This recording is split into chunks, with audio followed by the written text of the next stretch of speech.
de la atención en personas de la diversidad sexogenérica. Eh, por si no se han dado cuenta, yo soy parte de la diversidad sexogenérica. Eh, entonces, no es que les venga a hablar como de algo que no viva, sino que también lo vivo de la experiencia de atender y además de cómo me han atendido. Eh, Así que para partir es importante hacer un encuadre respecto de algunos conceptos básicos cuando hablamos de diversidad sexogenérica. Y esta es un esquema que se repite a lo largo de muchas sesiones de educación sexual en las que tenemos diferentes conceptos. Ah, sí, pues, sí. Yo pensaba que se estaba compartiendo. Entonces, existen diferentes conceptos que se repiten a lo largo de de muchas sesiones de educación sexual. Y es súper importante que las manejemos considerando que cada vez se están visibilizando más y más identidades de género y orientaciones sexuales que no son las típicamente conocidas por la misma heteronorma. ¿Ya? Entonces, podemos situar estos diferentes conceptos dentro de esta persona de jengibre. Es como un juego de palabras, como gingerbread, pero gender de género, genderbread. Entonces, partiendo por los conceptos que están acá al lado, tenemos cuando se habla de sexo, vamos a entender que es el sexo asignado al nacer a partir de los genitales, a partir del aspecto físico de la persona. Y por otra parte está el género, que es lo que se espera de cierto sexo, de cómo se comporta, de qué tiene que hacer, cómo se tiene que vestir, qué tiene que comprar, qué tiene que gustarle, etcétera. Entonces es un constructo social. Y en ese sentido, no es lo mismo, por ejemplo, ser mujer acá en Chile, hoy 2022, a ser mujer en Estados Unidos. Y también hay que considerar las diferentes interseccionalidades que puedan existir. Por ejemplo, no es lo mismo ser una mujer blanca a ser una mujer racializada. Entonces, hay una gran diversidad es como un gran paraguas bajo el que nos podemos situar cuando hablamos de género. Entonces, con respecto a esto, tenemos que, si se nos presentan estas posibilidades de diferentes identidades, podemos situarnos dentro de cada identidad según lo que más nos acomode, teniendo una identidad de género más masculina, si es que nos identificamos con lo masculino o lo femenino, y ahí dependiendo de nuestro sexo asignado al nacer, es si es que nos podemos identificar como personas cisgénero, que significa que estamos eh, cómodos con nuestro aspecto físico, o personas trans que eh, no es que necesariamente estén como en desacuerdo o incómodos con su aspecto físico, sino que buscan eh, lo del género, o un género diferente al sexo asignado a nacer. Tenemos además acá el concepto de atracción. Hay diferentes niveles de atracción, no solamente va a ser la atracción física, sino también atracción emocional, atracción intelectual, etc. Y bueno, está además la expresión de género, que esto se ha ido visibilizando cada día más, porque vamos viendo que las personas que estamos atendiendo de repente pueden tener un aspecto muy masculino, pero utilizar vestimenta que no se esperaría que ocupara un hombre, por ejemplo. Eh, entonces, cada uno de estos conceptos no necesariamente va a ir o se va a condecir o por ejemplo, no necesariamente una persona con identidad de género masculina va a tener una expresión de género masculino, ya sino que son conceptos completamente fluidos y no tan absolutos como se creía antes. Va, no sé. Esa fue la presentación. Ya. Entonces, para poder hablar un poco de la atención a personas de las diversidades sexogenéricas, es muy importante situarnos en el contexto en el que nos encontramos, ¿ya? Y para hablar del contexto es necesario hablar un poco de historia. Es sabido que en las poblaciones indígenas que existían antes de la colonización, existían personas con identidades, con expresiones eh, que distaban mucho de lo que conocemos hoy como hombre y mujer. Ya incluso se habla de que ni siquiera existían estos conceptos antes de la colonización, sino que existían roles y cada persona adoptaba un rol según lo que correspondía, según el status quo de ese entonces. Entonces fue con la colonización que empezaron a introducir este nuevo sistema de la moral y las buenas costumbres que le dicen, y se empezó a criminalizar lo que no estaba alineado con los pensamientos de la Iglesia Católica de ese entonces. Entonces, si es que vemos eh, cómo hablaban o cómo se hablaba de los homosexuales en ese entonces, que fue 1874, si no me equivoco, eh, lo que tiene que ver con esta orientación sexual en particular es súper curioso porque está bajo la sección de el estupro y otros delitos sexuales. Y entonces eso igual como que nos va a orientar a cómo va a ir esta presentación. No, no es que yo quiera sacar el papel de víctima en cuanto a las vivencias de violencia, pero no es casualidad que las personas de las diversidades sexogenéricas hayan vivido tantos episodios de violencia a lo largo de toda la historia de Chile y del mundo. Entonces acá se establece primeramente la diferencia de la edad de consentimiento en relaciones heterosexuales a relaciones homosexuales, que el consentimiento se considera desde los 14 años, menos si es una pareja homosexual, ¿ya? Porque ahí la edad de consentimiento es de 18. Y si una persona masculina de 19 años tuviera una relación sexual con una persona de 17 años, eso sería una agresión sexual bajo los ojos de la ley, y eso no cambió hace mucho, eso cambió este año. Este año recién se igualó la edad de consentimiento en todo tipo de vínculos. Un poco más reciente, en el gobierno de Carlos Ibáñez, nuevamente las identidades y las orientaciones sexuales que se alejan de la heteronorma quedaban bajo el título de estados antisociales y medidas de seguridad, bajo esta visión de la moral y las buenas costumbres. Entonces, tenemos acá dentro del artículo 1, los que por cualquier motivo, o sea, los que por cualquier medio induzcan, favorezcan, faciliten o exploten las prácticas homosexuales sin perjuicio de la anterior, eh, tenían penas. Ya estaba penado el mantener actividad homosexual.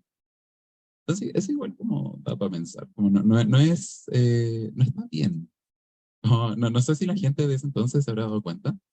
Em, Esto fue uno de los primeros episodios documentados de represión hacia las personas de las diversidades sexogenéricas, y me gustaría comentarles que todo esto es desde la mirada de medios heteronormados. Entonces, todo el espectro de diferentes identidades de género, de diferentes orientaciones sexuales, quedaba limitado a hombres homosexuales. En las siguientes diapos les voy a comentar como algunos episodios vividos a lo largo de la historia, y se refieren a las personas como hombres homosexuales. De hecho, en el norte está lo que ocurrió en el año 1969, que es el Huanchacazo, eh, que fue que había una tertulia, ¿cierto?, de personas ahí pasándola bien, y en el reportaje que salió en el diario, estas personas recibieron denuncias por estar participando de actos pecaminosos, verás tú. Eh, y además dentro del reportaje dice, así como habían tantos hombres homosexuales y 2 o 3 hombres vestidos de mujer. Entonces yo me cuestiono, así como, ¿verdaderamente habrán sido hombres vestidos de mujer o habrán sido mujeres trans? ¿O cuántas personas con identidad de género no binaria habrán estado participando de esto? Entonces, es muy interesante cómo los medios muestran esta imagen hipersexualizada, eh, muy caricaturesca de lo que llega a ser una identidad de género y orientación sexual que no es la que se espera que la mayoría de las personas tengan. Por otra parte, la primera vez que hubo una manifestación de personas disidentes en ese entonces, fue lo que se conoce como la primera protesta homosexual. Insisto, ¿cuántas personas de acá no tendrán otra identidad de género que no sea hombre homosexual? Y esto decía los titulares, ¿ya? Colipatos piden chicha y chancho. No tengo idea a qué se referirá eso. Como, busqué como, no se me dio. Tampoco me di el trabajo de intentar descifrar qué se refería como a este titular nefasto. Pero esto fue a partir de las personas de la comunidad de ese entonces que vivían o trabajaban cerca del sector de Plaza de Armas, estaban sufriendo muchas amonestaciones por parte de las fuerzas uniformadas. Y esto tenemos que considerar que no fue en dictadura, fue antes, en abril. Ya entonces, personas que estaban trabajando, ejerciendo el comercio sexual, mujeres trans, eh, eran amonestadas por las fuerzas policiales de ese entonces y decidieron manifestarse. Y además en esa manifestación aprovecharon de hacer una de las primeras demandas en conjunto con así como, oye, paren de molestarnos, que fue el exigir el matrimonio igualitario. Eh, y dentro del el mismo reportaje del diario El Clarín, está este extracto que dice, estos asquerosos especímenes quieren que esto sea legal. Deben estar enfermos del mate. Por otra parte, tenemos como la otra página que dice, ostentación de sus desviaciones sexuales hicieron los maracos en la Plaza de Armas. ¿Ya? Este lenguaje era socialmente aceptado. Esto estaba bien en ese entonces.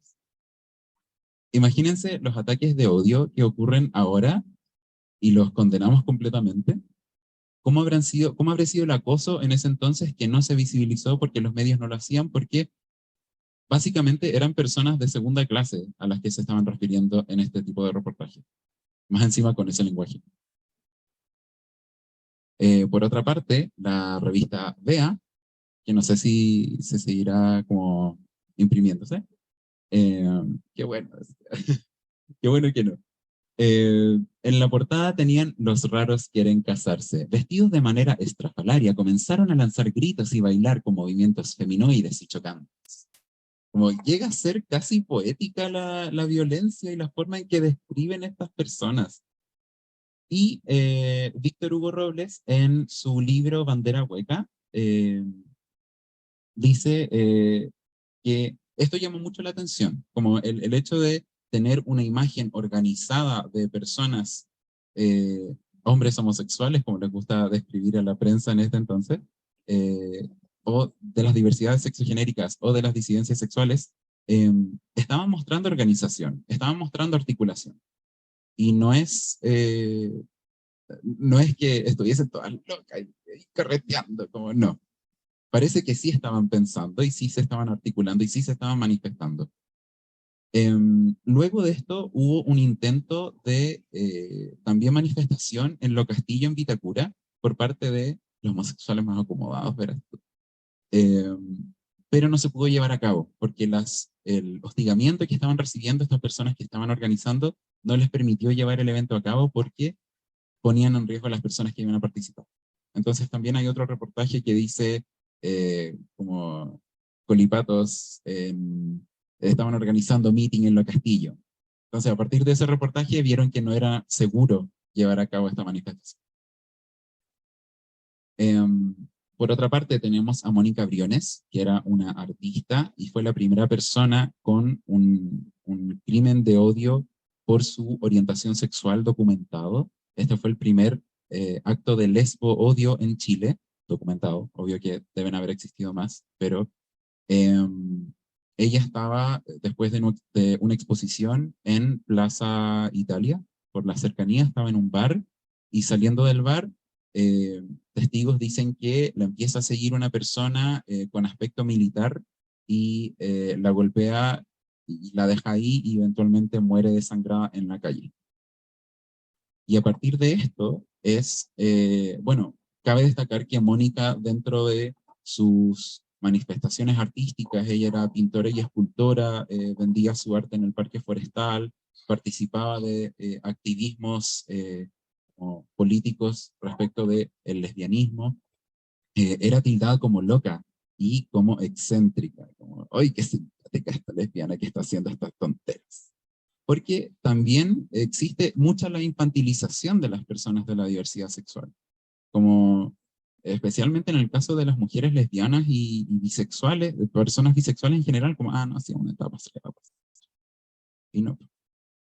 Ya entonces, a partir del asesinato de por lesboodio de Mónica Briones, es que surge la colectiva Ayuquelén, que es la primera organización articulada con orientación política, que era un grupo de mujeres lesbianas que decían que eran lesbianas por opción, como un posicionamiento político, como una forma de no relacionarse con las personas que más daño les han provocado a la población de la diversidad sexual, que básicamente eran los hombres. Sorpresa. Eh, entonces nace en 1984, en plena dictadura, y fue a partir de este nacimiento, de esta agrupación, que comienzan a nacer las otras organizaciones, inspiradas un poco en esta articulación de personas de la diversidad sexual. Entonces tenemos la organización Acción Gay, que en ese entonces tenía otro nombre relacionado al activismo cero positivo. Tenemos el MUMS, que es el Movimiento Unificador de Minorías Sexuales, que cambió su nombre porque se dieron cuenta que no éramos minorías. Y la agrupación lésbica Rompiendo el Silencio. Ya, más recientemente tenemos el asesinato a Daniel Zamudio. Muchas personas cuando hablan del asesinato, o cuando se habla en general del asesinato de Daniel Zamudio, ponen la imagen de Daniel. Yo opté por poner la imagen de las personas que lo mataron porque nunca se muestra. Estos son los 4 individuos que participaron de ese asesinato. Eh, y muchos de estos eventos, históricamente, desde el inicio de Chile como nación hasta hace poco, instó a que, gracias a los activismos de estas agrupaciones de las diversidades sexuales, se pudiera legislar al.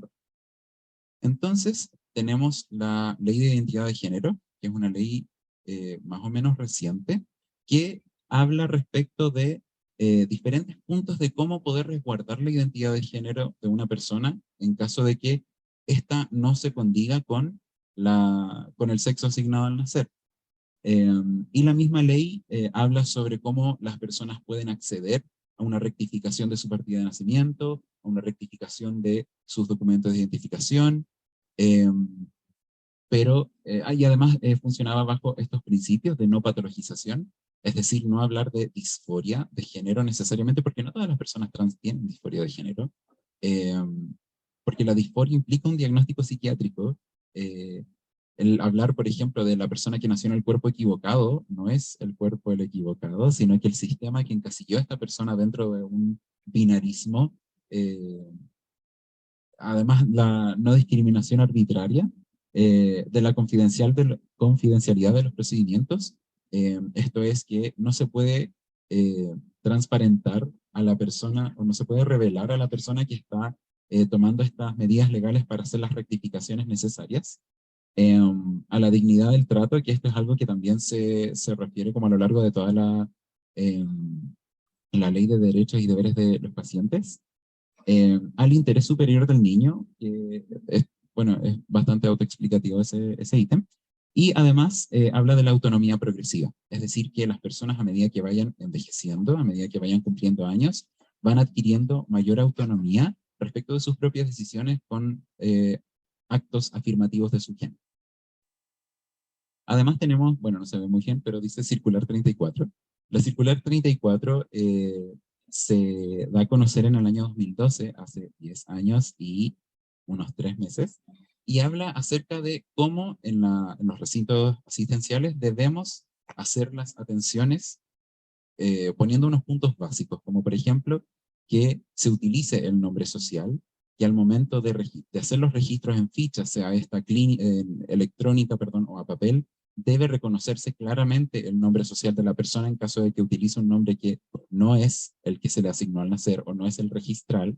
Y en caso de que acá se se cae un poco el tercer punto respecto de la hospitalización, porque habla de que la persona trans debe estar en la sala con otras personas según su expresión de género. Pero como vimos al principio, la expresión de género no necesariamente se va a condecir con la identidad de género. Hay personas con identidad de género femenina que se expresan de forma más masculina. ¿Ya? Entonces, ahí como que se va cayendo un poquito, pero filo, el 2012, como que el mundo se iba a acabar y no se acabó y nos quedamos con él. Eh, por otra parte, en el año, o sea, el mismo año 2012 sale la Circular 21, que aterriza un poco lo de la Circular 34 a la atención primaria y atención secundaria. Eh, reforzando el uso del nombre social, el registro del nombre social y agregar dentro de los antecedentes importantes cualquier acto afirmatorio de género eh, como dentro de los antecedentes personales. Ahora, un poco de experiencias. El móvil cada cierto tiempo hace encuestas y en el año 2016 hizo una encuesta dirigida específicamente a mujeres trans respecto de en qué situaciones han vivido actos de discriminación. Y si se fijan, bueno, no se ve tan bien, pero confíen. Eh, acá un porcentaje no menor de mujeres trans, un 35,7% de mujeres trans ha sufrido actos de discriminación por parte de profesionales de la salud en la salud pública, mientras que un 19% ha recibido actos de discriminación en la salud privada. Ahora, hay que pensar por qué ese porcentaje es menor, como las mujeres trans de repente no van a tener como el poder adquisitivo como para pertenecer a una ISAPRE o poder costear los bonos necesarios para atenderse en salud privada, entonces como quizás por eso el porcentaje es menor, ya, pero no puede ser que un 35% de las mujeres trans haya sido violentadas en el sistema público, el sistema donde la gran mayoría de las personas que estamos acá trabajamos. Eh, entonces, no es tan simple para las personas de las diversidades sexuales, con todos los antecedentes presentados, que es la punta del iceberg, estos actos de discriminación que les acabo de presentar. Eh, no es tan simple llegar y acercarse a un centro. Y existen diferentes barreras que van a dificultar el acceso a la atención en salud. Como por ejemplo, acá todo lo que voy a mencionar a continuación es de estas orientaciones técnicas que lanzó la Fundación Todo Mejora, eh, que es una organización mundial que participa dentro de medidas de protección, activismo a favor de la visibilización del suicidio. Tienen algo que se llama hora segura, en la que las personas pueden llamar en caso de que se estén sintiendo un poco angustiadas con la vida en general. Tienen atención por psicólogos, por diferentes profesionales de la salud. Y lanzó estas orientaciones técnicas como para eh, bueno, orientar, valga la redundancia, a personas que trabajan en salud y que específicamente dirigido como a considerar tópicos de personas de las diversidades sexuales. Entonces, algunas barreras de acceso en el caso de mujeres cisgénero, es decir, que son personas, sexo asignado al nacer mujer, que tienen una identidad de género femenina, entonces son cisgénero, que por parte de los profesionales de la salud eh, existe mucho desconocimiento respecto de las prácticas sexuales que tienen las mujeres que tienen sexo con mujeres, incluso llegando al punto de que eh, no consideran las prácticas sexuales no penetrativas como prácticas sexuales de riesgo. Entonces, partiendo por eso, existe una invisibilización de las infecciones de transmisión sexual en las mujeres que tienen sexo con mujeres, mujeres cis, eh, este concepto de verdadero contacto sexual refiriéndose a la penetración pene-vagina, eh, y un examen físico, si es que se llega a hacer examen físico, que no está enfocado o no tiene ese objetivo de buscar infecciones, a diferencia del examen físico que podemos llevar a cabo en nuestros propios pacientes. Por esto mismo existe una menor consulta, porque el decir abiertamente que se identifican como no heterosexuales no les da seguridad de que van a ser bien atendidos. ¿ya? Porque no es sorpresa que existan personas violentas, no solamente fuera del ámbito hospitalario, sino que dentro de él. Em, y está esta suposición de cis heterosexualidad.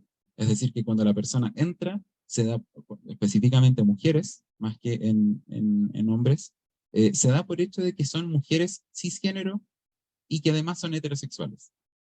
Entonces, hay una invisibilización completa de cualquier motivo de consulta que se escape de lo que es así como control ginecológico, papá Nicolau, etc. Ahora hablando de hombres cisgénero y bisexuales o hombres cis que tienen sexo con hombres cis,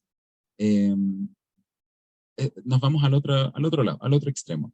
Damos por hecho de que los motivos de consulta están siempre relacionados a algo sexual. ¿Ya?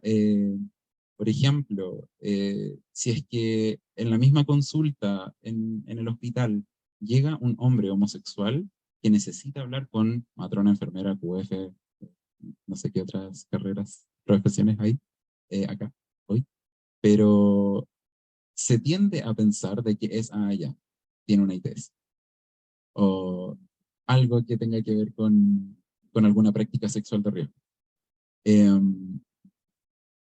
Y por otra parte, desde los profesionales de la salud, existe este temor a no hacer preguntas porque no saben cómo formularlas y existe esta creencia de que es posible pasar a llevar a la otra persona con cómo yo voy a hacer las preguntas.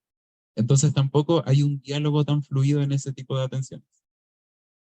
Ahora, eh, con respecto a las personas trans, ahí podríamos invitar a personas trans a hablar como de su experiencia.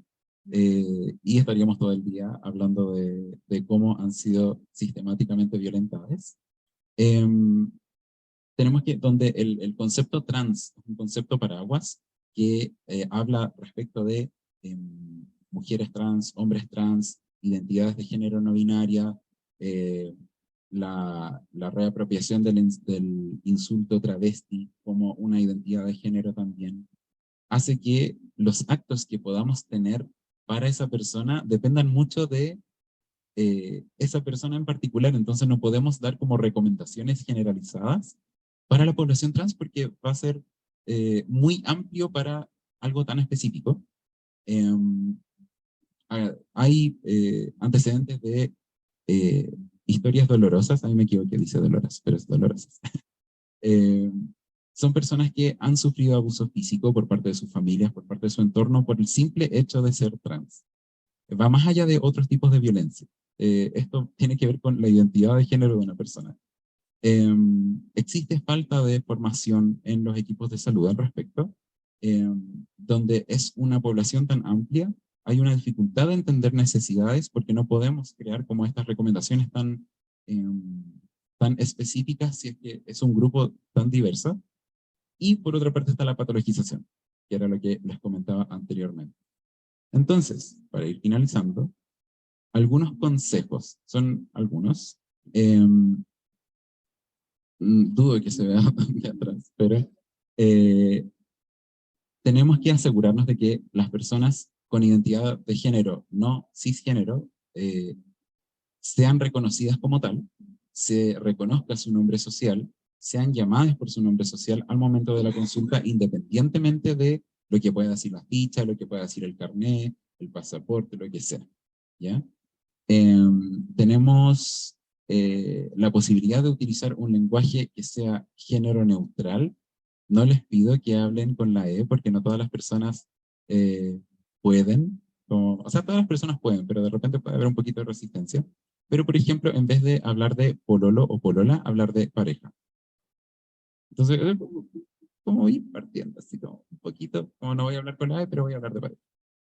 Eh, considerar que las personas pueden tener identidades de géneros no binarias. La identidad de género es un espectro, es un abanico de posibilidades. Hay personas que lo tienen muy definido y hay personas que no. Hay personas que no les acomoda este sistema binario y se identifican con otro género, y eso también está bien. Eh,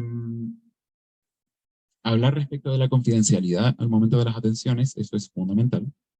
Eh, Dejar en claro que no hay espacio en el lugar de atención para actitudes de odio, actitudes de discriminación. Si es que ustedes ven que una persona está siendo discriminada dentro del mismo pasillo, por ejemplo, de infectología, frenar eso. Como es básicamente nuestra casa, somos dueños de casa. Tenemos que hacer que las personas que acudan a nuestra casa se sientan cómodas con ello, porque si no, no vamos a tener una buena relación terapéutica, se nos va a ocultar la información y se nos va a limitar mucho las acciones que podamos tener como para poder ayudar a esas personas. Utilizar el nombre social, eh, estar muy conscientes sobre el lenguaje corporal y lenguaje no verbal. De repente nos pueden decir algo que nos espanta y nos causa un rechazo, pero así como, ¡ay, mentira, que dijo que es no binario! Pero aunque pensemos eso, tenemos que estar siempre serenes, eh, porque eso va a dificultar, el hecho de poner una barrera ya con nuestro lenguaje corporal, va a hacer que se dificulte la atención, va a hacer que la persona no se sienta cómoda contando su experiencia, especialmente en VIH, que es respecto de salud sexual, y la salud sexual ya está invisibilizada, ya es un tabú, como no contribuyamos a ese tabú.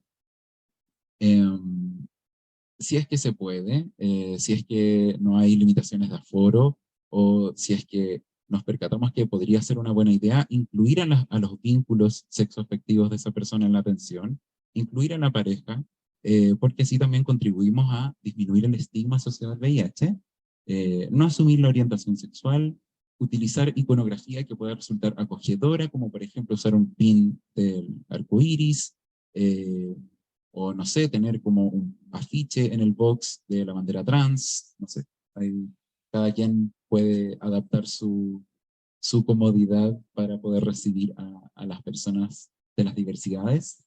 Eh, Conocer las redes que existen, por ejemplo, si que llega una persona a consultar que necesita iniciar actos de afirmación de género porque ya no puede más con su corporalidad o lo que sea, necesitamos saber dónde derivar, necesitamos saber qué programas de acompañamiento y afirmación de género están operativos, mantener esa red actualizada y poder realizar las derivaciones correspondientes. Y finalmente, respecto de esto, es el reconocer los límites. Dado que hay una falta de formación al respecto, es muy fácil que nos lleguen motivos de consulta que se escapen de lo que nosotros podemos manejar. Que lleguen, por ejemplo, antes de trabajar en VIH, yo como matrón jamás había atendido a un hombre. Entonces, cuando la primera vez que llegó un hombre al box fue como, ¿qué le pregunto? Así como, ¿cuál es su última regla? No sé. Eh, entonces, cuando lleguemos a un límite, a una barrera que no podamos pasar por falta de información, tenemos que ser capaces de pedir ayuda. Porque al tratarse de algo tan delicado como la salud sexual, algo tan delicado como la identidad de género, es súper fácil meter la pata. Y es muy fácil hacer que se cree una distancia tremenda, lo que a la vez va a favorecer o sea, va a perjudicar la adherencia tanto a controles, exámenes, retiros de TAR, etc. No sé cómo estamos de tiempo. Estamos mal, ya. Bueno, tenía unos testimonios, pero podrán ser compartidos en una próxima ocasión. Ya, sí. Por eso, muchas gracias por no haberse quedado dormidos en mi presentación.